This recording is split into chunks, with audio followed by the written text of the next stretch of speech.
un tableau de bord sur votre table. Vous allez d'abord désigner un rapporteur, un documentaliste et un maître du temps par groupe. Et à partir de maintenant, vous êtes autonome sur ce qui va se passer. Ça veut dire oui. Déçu. Tu peux écrire sur ton tableau de bord. Ça c'est pour toi en fait. C'est ce que tu gardes pour toi. Première partie, vous êtes à partir du moment où vous avez désigné le maître du temps. Oui. D'accord.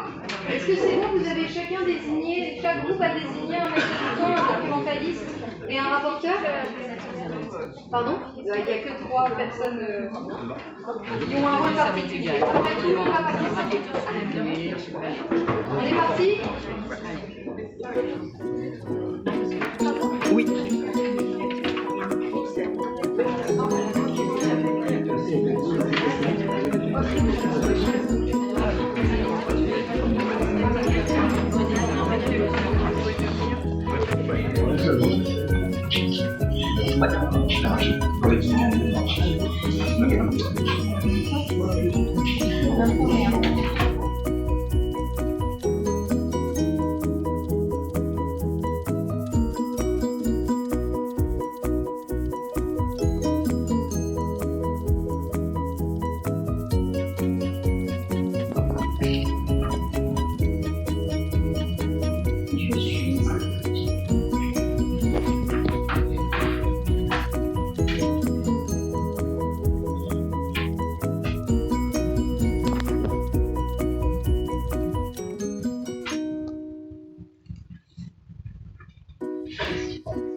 S'arrêter là parce qu'en fait on va vous présenter ce sur quoi on s'est basé pour vous faire vivre cette expérience et notamment notre article. Alors, pour l'expérience que vous venez de vivre, en fait, on s'est basé sur un article qui s'appelle Apprendre en interprofessionnalité à partir de l'expérience de patients mentors. C'est un article qui est issu de pédagogie médicale et qui date de 2023. Donc, l'auteur de cet article, c'est Olivia Gross. Alors, elle est docteure en sciences, en santé publique, pardon, et elle travaille dans un laboratoire Paris 13e, qui est un laboratoire éducation et pratique de santé. Donc, voici notre article. Alors, l'article avait deux objectifs, en fait. Il permettait de discuter et de décrire un programme d'enseignement en interprofessionnalité qui s'appelle l'expérience EXPAM, comme expérience patient-mentor. Le but de cette expérience, en fait, c'était d'engager les étudiants en santé, donc ce que vous êtes aujourd'hui, enfin ce que vous êtes des professionnels, et vous auriez été des apprenants, dans des apprentissages transformationnels. Alors, nous, on va essayer de vous faire revivre cette expérience qui est décrite dans l'article, en première partie de l'article. Donc, on est parti, effectivement, l'élément central de cette expérience, c'est le patient-mentor. Donc ce patient mentor, donc nous, on n'a pas pu recruter de patient mentor, c'est pour ça que Marie en fait a interviewé une de ses patientes avec son accord et son droit à l'image. Mais dans cet article, en fait, sur cette expérience-là, le patient mentor, lui, il est recruté par des contacts, des contrats traceurs.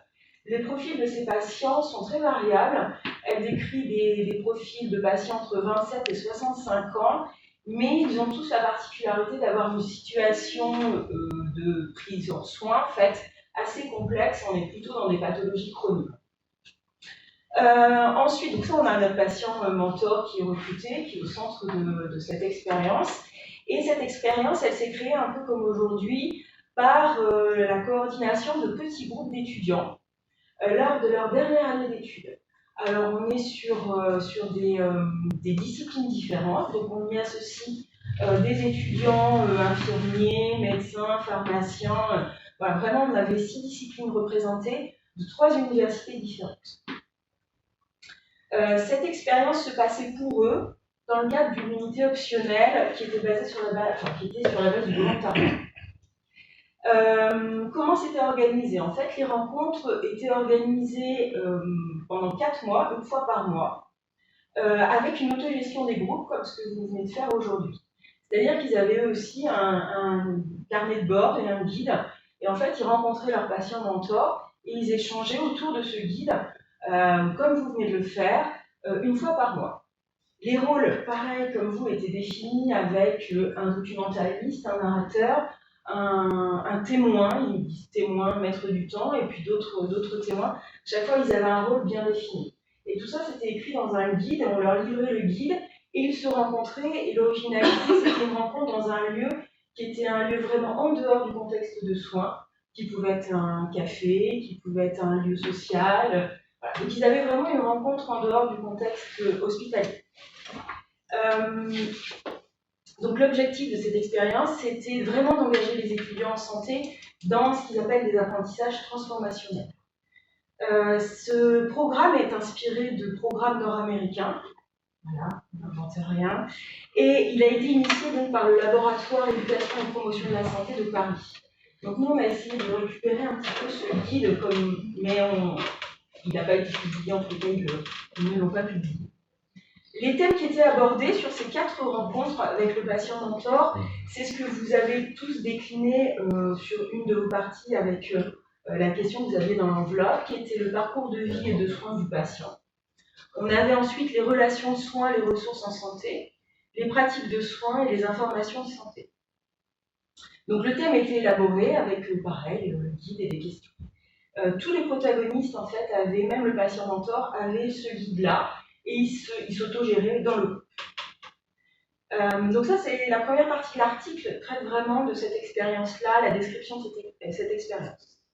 Et puis, la deuxième partie de l'article, elle, est plutôt une analyse qualitative. Donc, l'auteur a repris, en fait, a fait des entretiens collectif et individuel. Pratique de soins, et la quatrième, information et données de santé. Et puis il y avait une cinquième réunion, vraiment tout à la fin, qui permettait en fait de faire une synthèse de tous ces éléments-là. Alors qu'est-ce que l'article vient décliner un petit peu les tenants et les aboutissants, en tous les cas, ce qu'a procuré cette expérience. En premier lieu, et ils ont noté qu'il y avait une décentration en fait, des apprenants de leur propre perception. Ça a amené à avoir beaucoup d'humilité de la part des participants lorsqu'ils ont rencontré ces patients mentors. Ils ont accès aussi des éléments comme le non-jugement et la proximité. Il y avait effectivement des effets intermédiaires qui ont été notés, comme le fait qu'il y ait des pensées autonomes et des émotions positives qui ont été générées par ces rencontres-là. Et puis, en effet, on va dire, à la fin de cette expérience, on s'est rendu compte que les apprenants avaient en fait une approche beaucoup plus centrée sur le patient plutôt que sur le soin. Et ils avaient développé un sens accru des responsabilités.